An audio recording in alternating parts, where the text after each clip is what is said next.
अब ज्ञानेन्द्र शाहको दुईटा कुरा राम्रो। एउटा नारायण नीति छोड, अब तिमीले नागालैन्डमा जाऊ, संविधान सभाले भन्यो माने, यो राम्रो कुरा हो। अर्को रह्यो उनी देशैमा बसेका छन्, दुःख सुख राम्रो नराम्रो जे भए पनि देश छोडेर गएको छैनन्। राजाका भाइले के गर्थे, राजाको परिवारले के गर्थे, धीरेन्द्रले के गरे, नमिता सुनिता हत्याकाण्ड अहिले बिर्सेर हुन्छ पोखरामा, धीरेन्द्रले गराएको भन्ने चाहिँ होइन। अन्त पारसले के गर्यो, त्यो कलाकार चाहिँ एउटा सङ्गीतकारलाई मारिदियो होइन। नेपालमा कम्युनिस्ट भन्ने एउटा शब्द छ, क्रान्तिकारी कम्युनिस्ट। अहिलेको स्थितिमा हेर्ने भनेदेखि सरकारमा कम्युनिस्ट छ, जङ्गलमा पनि कम्युनिस्ट छ, हाम्रो विप्लवजीहरू हुनुहुन्छ, सडकमा पनि कम्युनिस्टै छ, तपाईँहरू हुनुहुन्छ, वैद्यजीहरू हुनुहुन्छ। जनतालाई चाहिँ पुरै कन्फ्युज बनाइदिनु भयो क्या तपाईँहरूले कम्युनिस्ट भनेर। कुन चाहिँ कम्युनिस्ट असली हो त सर?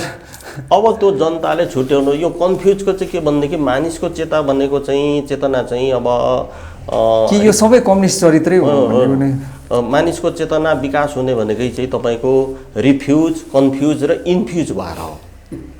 हिजोसम्म नेपाली समाजमा रिफ्युजनको स्टेजमा थियो, केही थाहा नपाउने, सरोकार नराख्ने। तर 10 वर्षको जनयुद्ध र जनआन्दोलन यस्तो धक्का लगाइदियो नेपाली समाजमा कि के हो, अलिकति तपाईँ सोच्नुपर्ने। र अहिले जो कन्फ्युजन छ, यसको यो कन्फ्युजनलाई चाहिँ नि के भनेदेखि चाहिँ नि अब साफ गर्नको लागि हामीले भूमिका खेल्नुपर्छ। मुख्यतः नेपाली जनता नागरिकले भूमिका खेल्नुपर्छ। जुन दिन यो साफ हुन्छ त्यस पछाडि इन्फ्युजको चाहिँ नि चरण सुरु हुन्छ।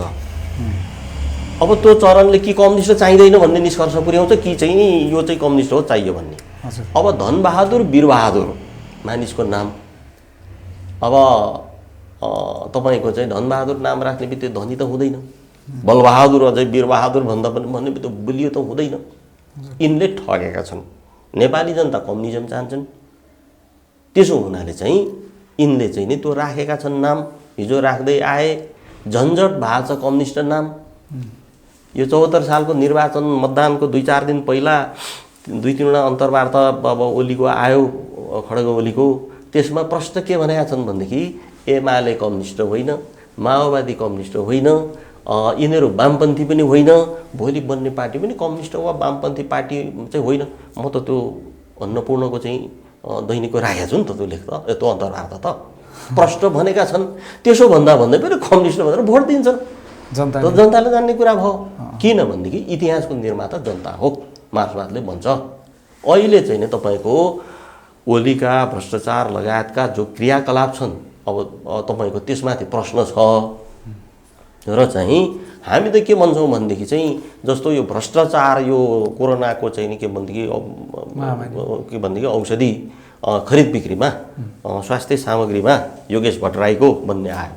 अनि हामीले के भन्यौँ त भन्दाखेरि चाहिँ ताप्लेजुङको जनताले किन भोट दिएर जिताएको, बेला बुद्धि पुर्याउनु पर्यो। त्यसको मुख्य जिम्मा चाहिँ ताप्लेजुङको मतदाता हो।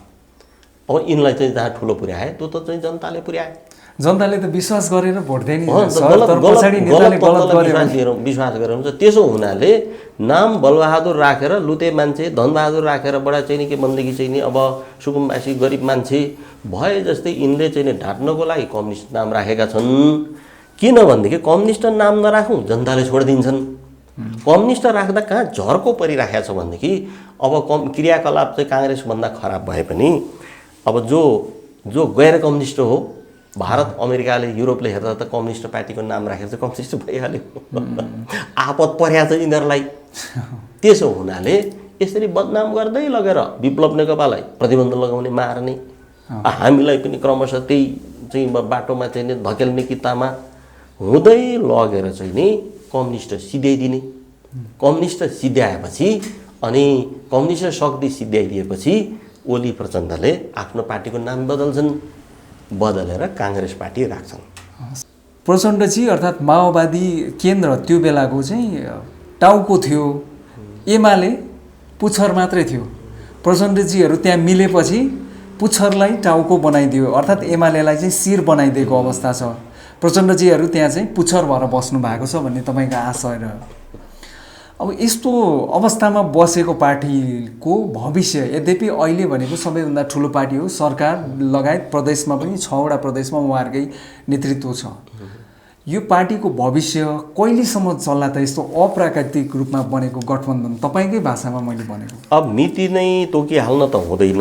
जस्तो राणा शासनमा सबै श्री 3 को व्यवस्था थियो देशमा, तर इतिहास भयो 30 वर्षको पञ्चायतकालमा सबै पञ्च नेपाली, सबै नेपाली पञ्च भनेकै हुन्। छैन त, एउटा पनि पञ्च छैन आज।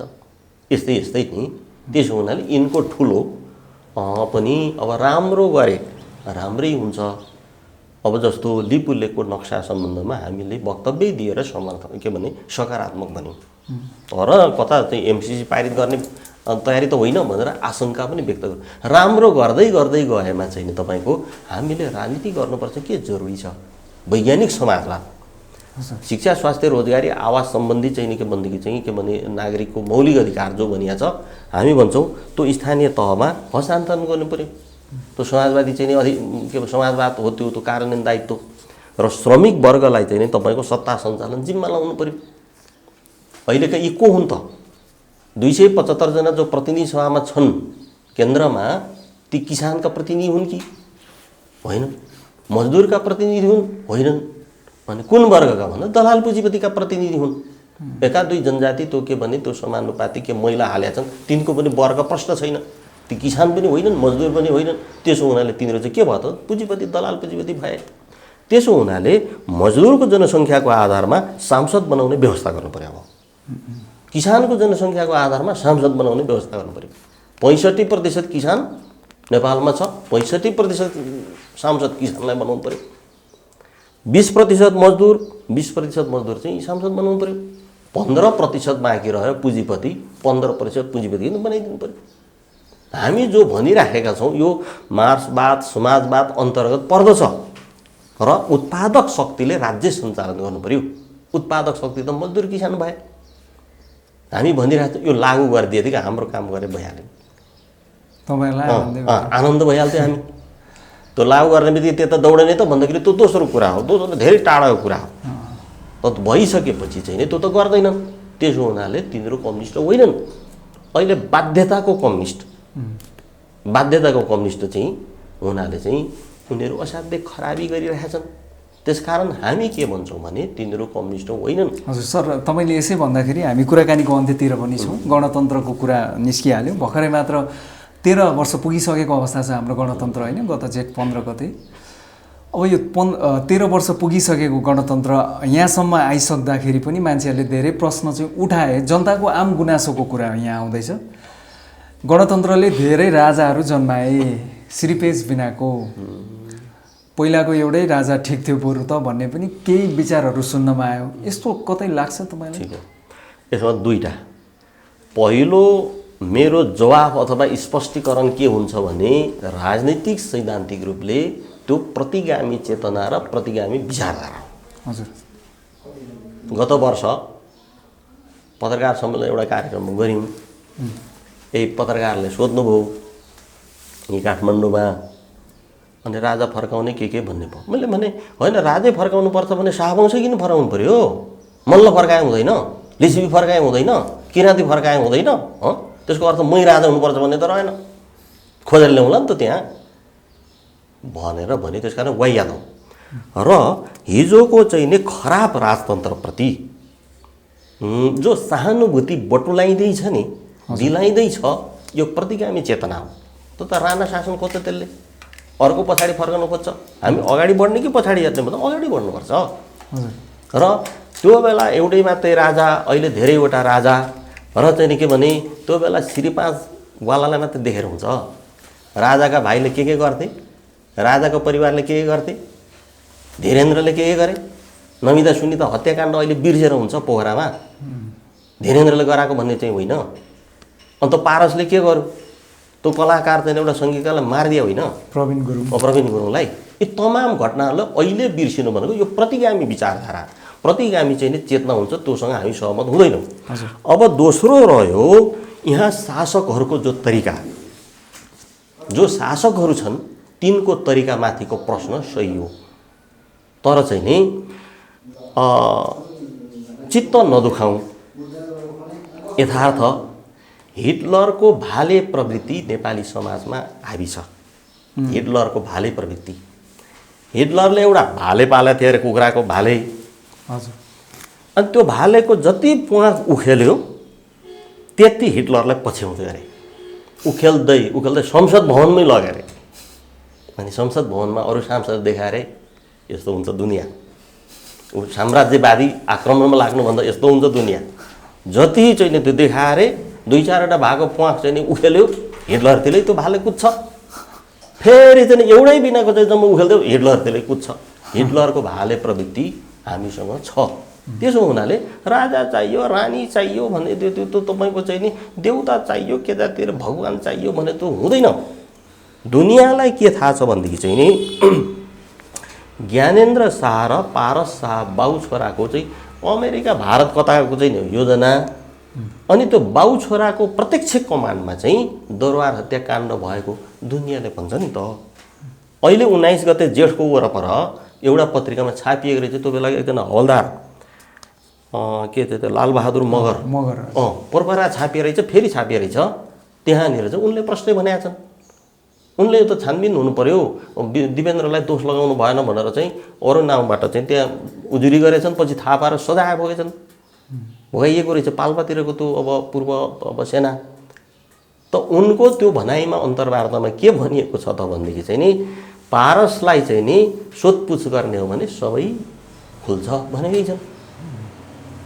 त्यस्तो राजा चाहिने, त्यस्तो राजा खोजेर यहाँ उम्लाइन्छ, त्यो हुँदैन। त्यसो हुनाले चाहिँ तपाईँको अब ज्ञानेन्द्र शाहको दुईवटा कुरा राम्रो। एउटा नारा नीति छोड, अब तिमीले नागरिकमा जाऊ, संविधान सभाले भन्यो माने, यो राम्रो कुरा हो। अर्को रह्यो उनी देशैमा बसेका छन्, दुःख सुख राम्रो नराम्रो जे भए पनि देश छोडेर गएको छैनन्, देशैमा गरिराखेका छन्। अनि त्यतिले मात्रै राजा हुनु पाइन्छ? ज्ञानेन्द्र अझै राम्रो हुनको लागि के हो भनेदेखि यो राजा फर्काउने कुरा बन्द गर भनेर बोल्नु पर्यो। सकियो, एक समय थियो इतिहासमा, अब सकियो, राम्रो गर भनेर बरु पार्टी खोलेर प्रतिस्पर्धामा आउँदा हुन्छ। त्यसो हुनाले यी शासकहरू ओली यो चाहिँ प्रचण्ड जो भ्रष्टाचार कमिसन के खतरनाक स्थिति छ नि। अब धेरैवटा राजा भनेको त्यो के भनेदेखि चाहिँ अब श्री 5 एउटा हुन्थ्यो, अनि त्यहाँबाट अधिराज के थुप्रै हुन्थे, त्यहाँ पनि राजाहरू दर्जनौँ। अनि त्यहाँबाट फेरि चाहिँ यता प्रधानमन्त्री हुन्थे, मन्त्री हुन्थे, अञ्चलाधीश हुन्थे, सिडिओ त छँदै थिए, के थुप्रो हुन्थे नि त।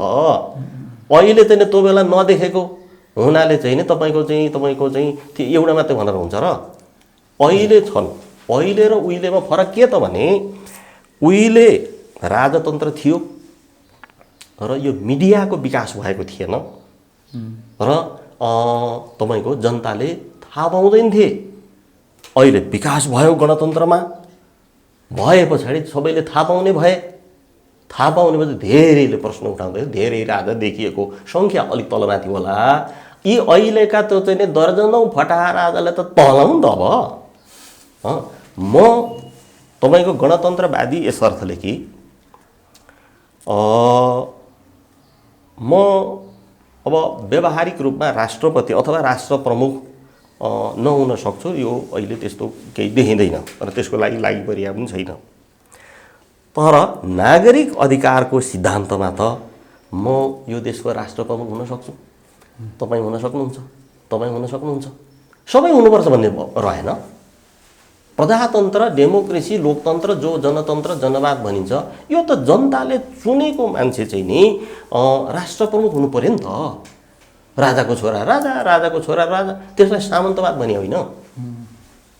ल तपाईँ प्रश्नको अन्तर्वार्ता लिने साथै लिम्बू समुदायको हुनुहुन्छ, लिम्बुवानको, त्यो सुब्बाङ्गीलाई किपटलाई के भनिन्छ? सामन्ती भनिन्छ नि त सुब्बाहरूलाई, सुब्बाङ्गीलाई चाहिँ तपाईँको। अनि त्यो चाहिँ मास्ने, त्यहाँ पनि प्रश्न छ मेरो चाहिँ, लिम्बुवानको जनताले हटाउनु पर्थ्यो, महेन्द्र राजा महेन्द्रले होइन, उसले खोज दियो लिम्बुवानको जनताले यो त सामन्ती रहेछ, योभन्दा प्रगतिशील व्यवस्था ल्याउनु पर्यो हौ भनेर लिम्बुवानको जनता उठाएर ल्याएको भए लिम्बुवानको हित हुन्थ्यो, तर अहित भयो। त्यसो हुनाले चाहिँ जनताले नयाँ इतिहास निर्माण गर्नु पर्यो। अब नेपाली जनता अब चाहिँ के भनेदेखि त्यो हिटलरको भाले नै अब हुँदैनन् भन्ने लाग्छ, भइहाले। अब सडकमा हाम्रो जिन्दाबाद छँदैछ। हजुर, नेकपा माओवादी केन्द्रका अध्यक्ष गोपाल किराँतीज्यू अमूल्य समय दिनुभयो, यहाँलाई धेरै धेरै धन्यवाद। धन्यवाद।